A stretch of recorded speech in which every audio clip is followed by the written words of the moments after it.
Hello, everybody. Today is Sunday, November 19th, 2023. And I just bought a new video camera, a ORDRO HDR AC3. And this is a little bit on a comprehensive review and a little bit of on how to set up your camera. Now, the camera arrived on November 16th, 2023, and I received it from Amazon. This is a 4K ultra high definition 2160p video camera.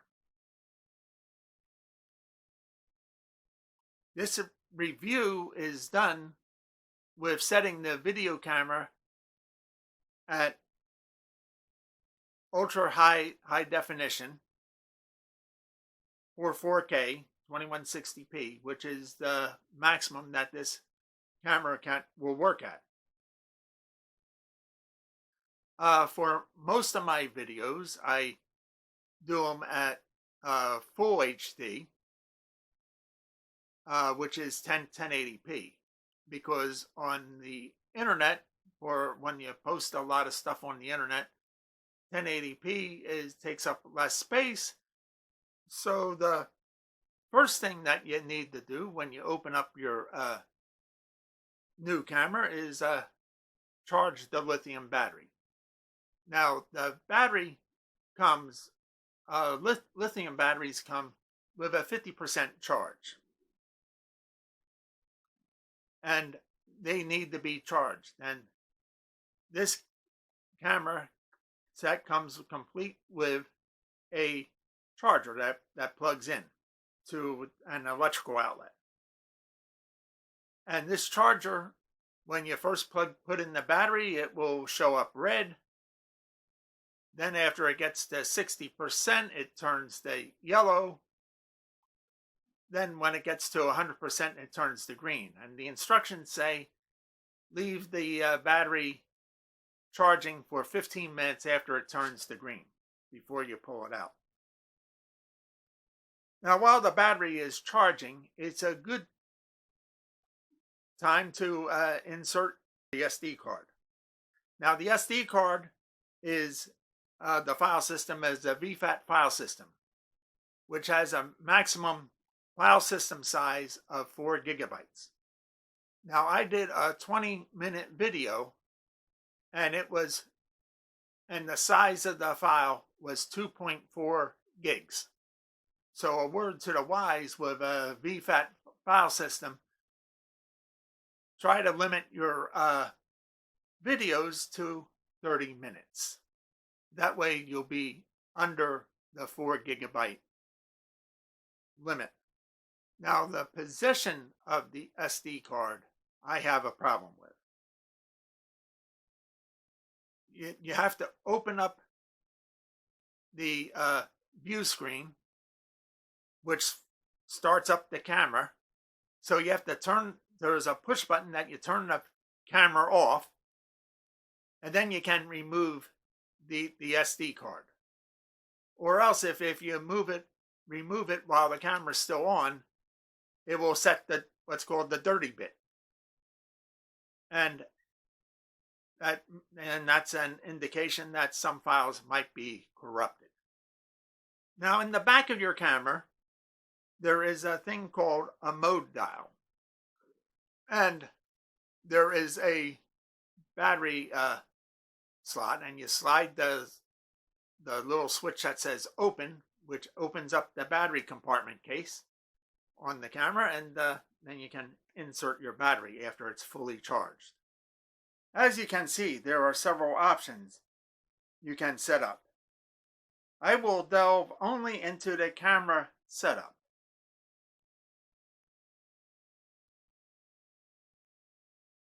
Now, first we want to set the hertz to the frequency of your electrical service. I don't know why the camera has this setting on there. It has You have a choice of 50 or 60 hertz. So I set it to 60, which is what it is in the United States here. In Europe, it was 50 hertz. Okay, now that we already installed our SD card, we should format the SD card using the camera's format system. You also should set the date and the time.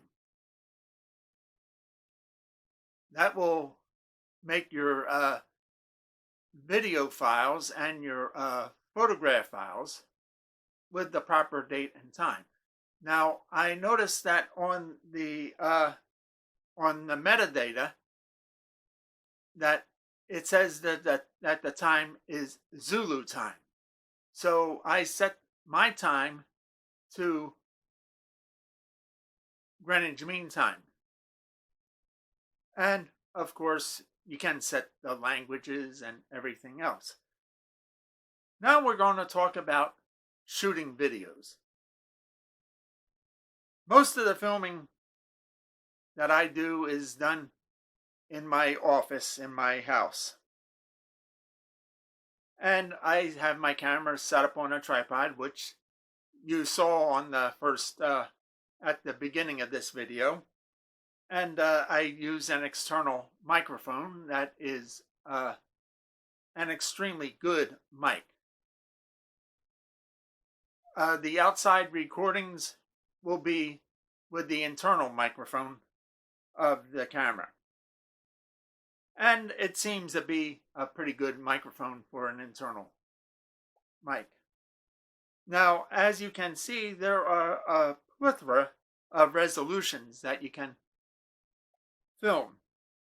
Pressing the menu button reveals the video preference settings. Now, on this menu, you can set the resolution, what kind of light you are shooting in. I keep mine set at auto.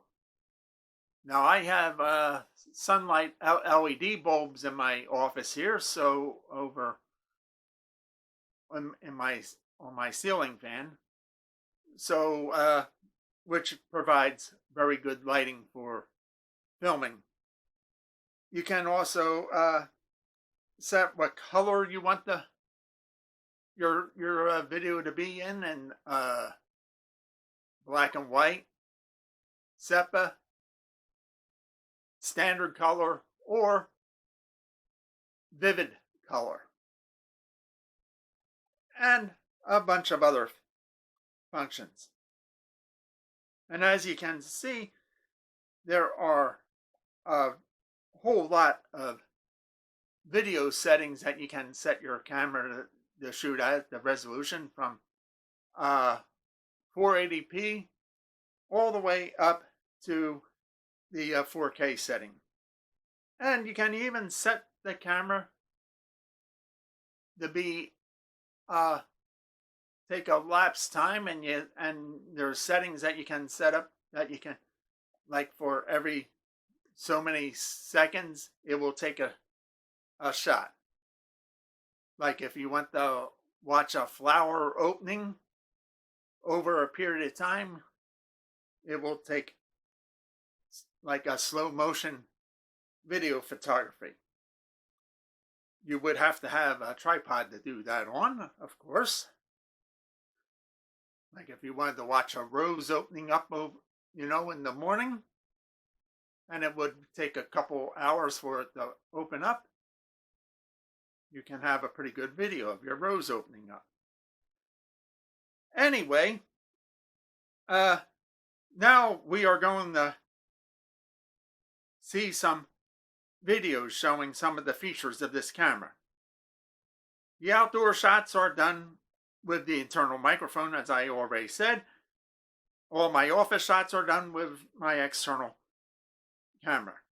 First, we will see Rita sweeping and raking the leaves outside. Hi, Rita. Hi, honey.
So how you enjoy doing that, Rita? Wow, this is a lot more fun than spring. Okay. This next shot, we are going to investigate the infrared features of this camera.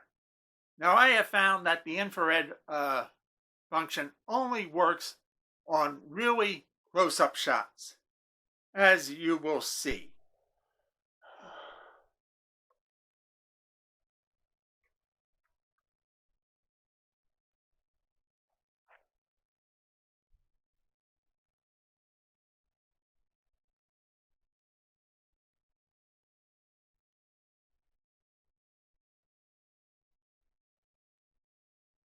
Now here we are using the infrared in my office with my external microphone at around 6 o'clock in the morning, which is the crack of dawn here in November.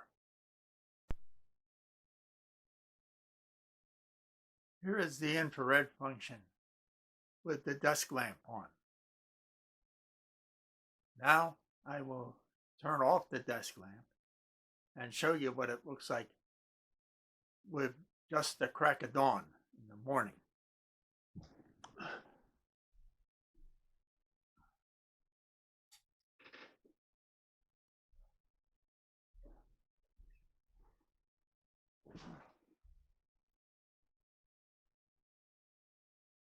As you can see, the infrared function, when it's fairly dark outside and it's just a little bit of light coming in through the windows in my office, is not very strong.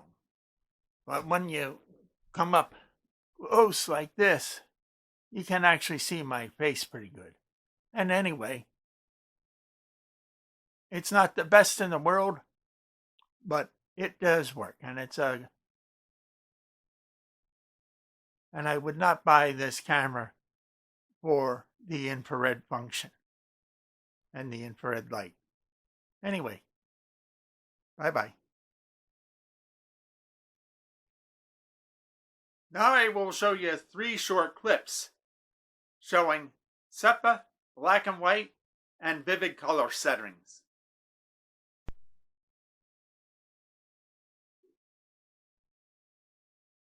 This is an example of the sepia coloring that is available in one of the colors.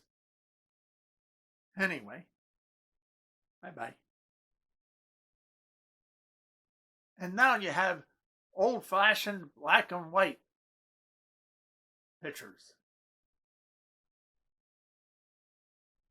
And this is vivid color. You notice that my face looks a little bit red and stuff like this. This is a little bit too much for me. But that's why I stick with the standard coloring for all my videos.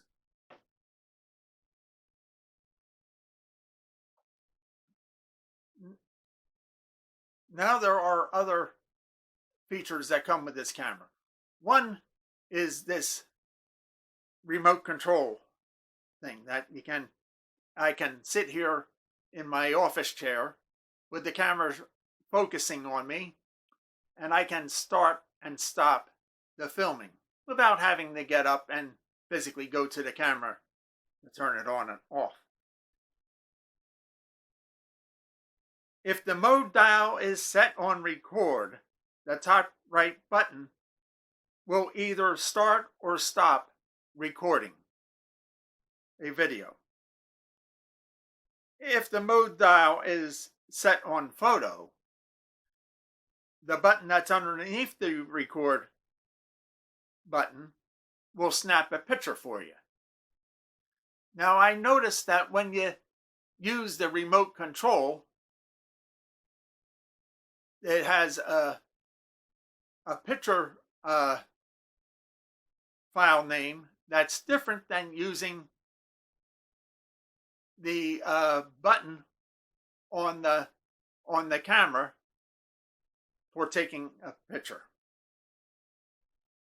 That's just something that you should know about.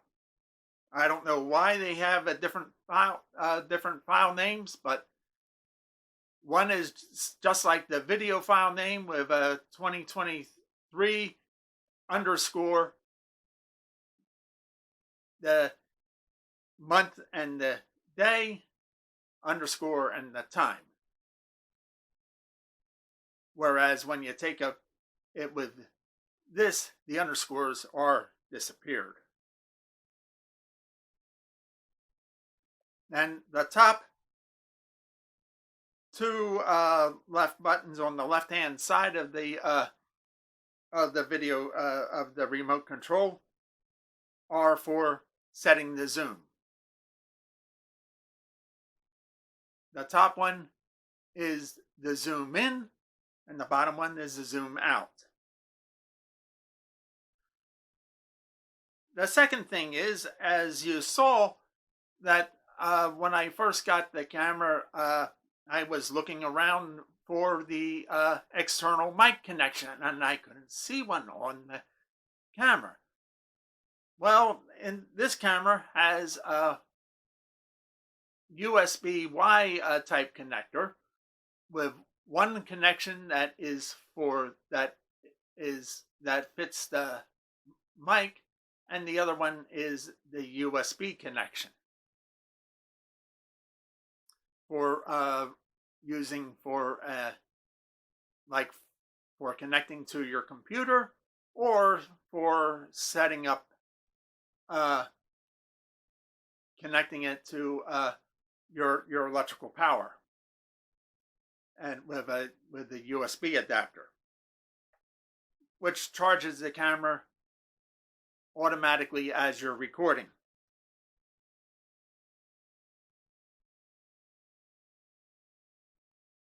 And the third thing that this camera comes with is with a telephoto lens.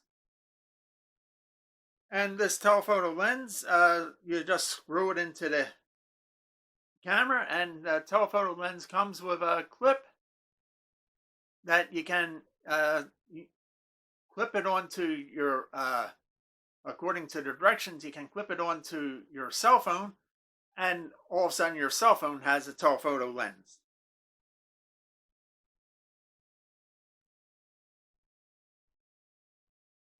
So, and the telephoto lens, I noticed that on the camera, it has curved corners. I don't know why they made the telephoto lens like that, but that's just the way it is. Now I'm going to talk to you about the pros of this camera. And this camera is a great little camera. It's not a real expensive camera. It's not one of those $1,000 jobs that is a professional camera. It's just a little camera that I use for doing my own recordings and making videos that I put on video servers such as Rumble and other places. Okay, the pros are it creates very sharp, ultra high density videos, QHD videos, and full HD videos. It is easy to set up and configure. Setting the date is a little bit tricky because it you have to scroll up and down on the different values of the date and time.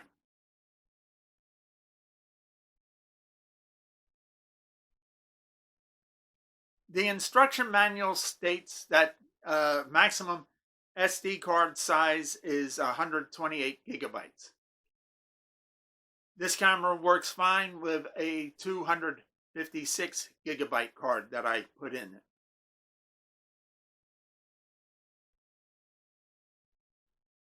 There are many settings for both video and photography, and it takes great pictures. You can see a picture I made with this camera of myself and Rita, done with a little bit of fancy GIMP work at the end of this video.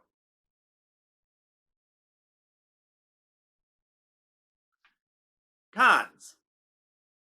The infrared night vision is very weak.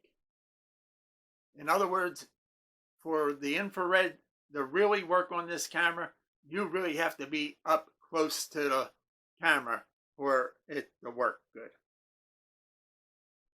The position of the SD card slot is not to my specific liking. On my old camera, the SD card slot was next to the battery, and it was part of the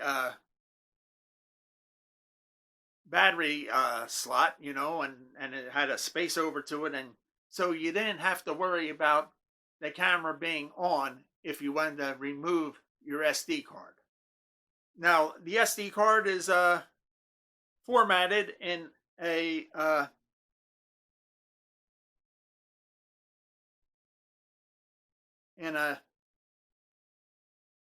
VFAT file system, or FAT32 file system. And that means that if you remove the card from the camera while it's on, the dirty bit will be set, and you would have to run the file system check on the card and fix any damages that might have been done to it. So you have to open the where the card slot is. You have to open up the screen, which automatically turns the camera on. You have to push the button to turn the camera off. Then when the camera is off, then it's safe to remove your SD card.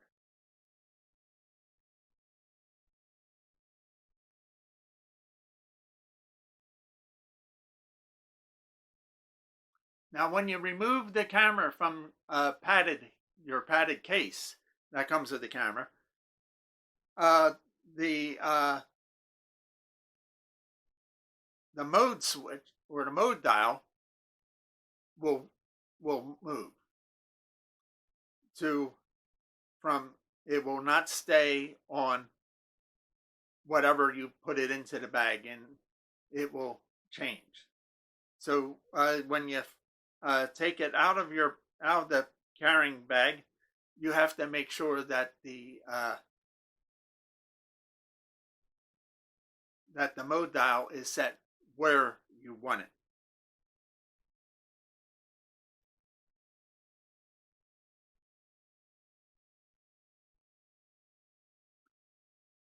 Now, to take a photo with this camera, if you're sitting in front of the camera and you were filming a video and stuff like this, and you don't want to get up and change the mode dial in the back of the camera, it won't work. If you use a remote control device to take the photo, you have to have it on photo, the mode dial set. Okay. Now, one of the things that I noticed when I started editing this video and putting it together, now I use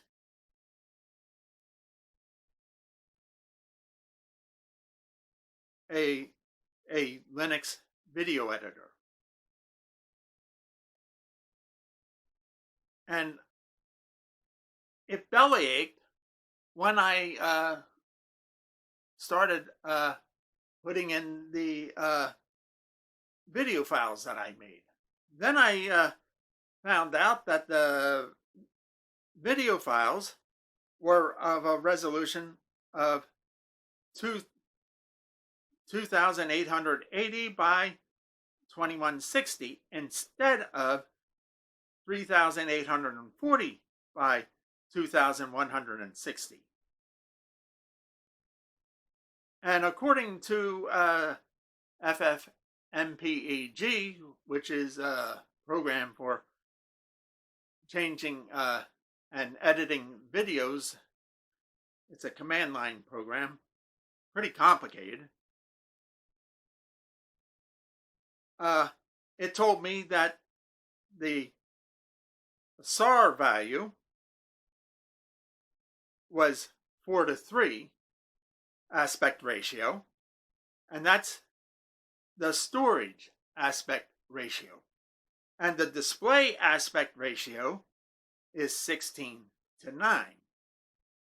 That causes problems because on some devices it reads the storage aspect ratio and disregarding the display aspect ratio.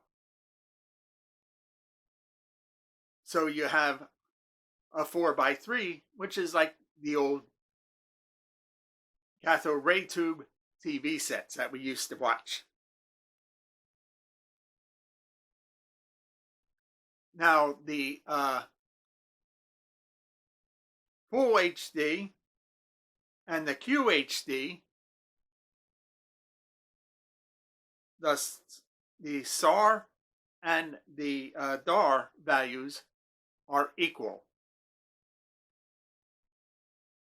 And they're both at a 16:9 aspect ratio.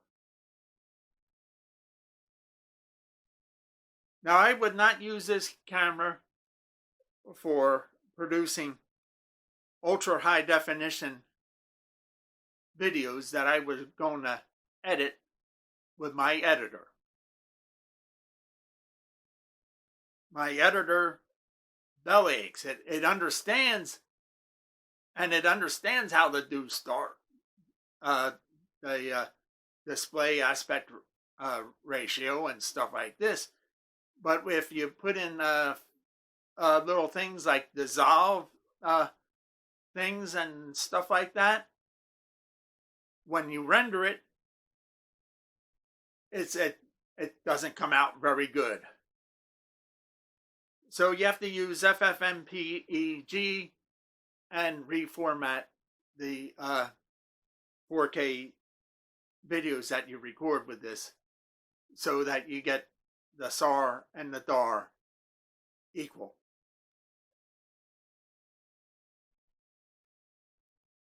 Now, in closing, here is the picture I took with Rita and myself.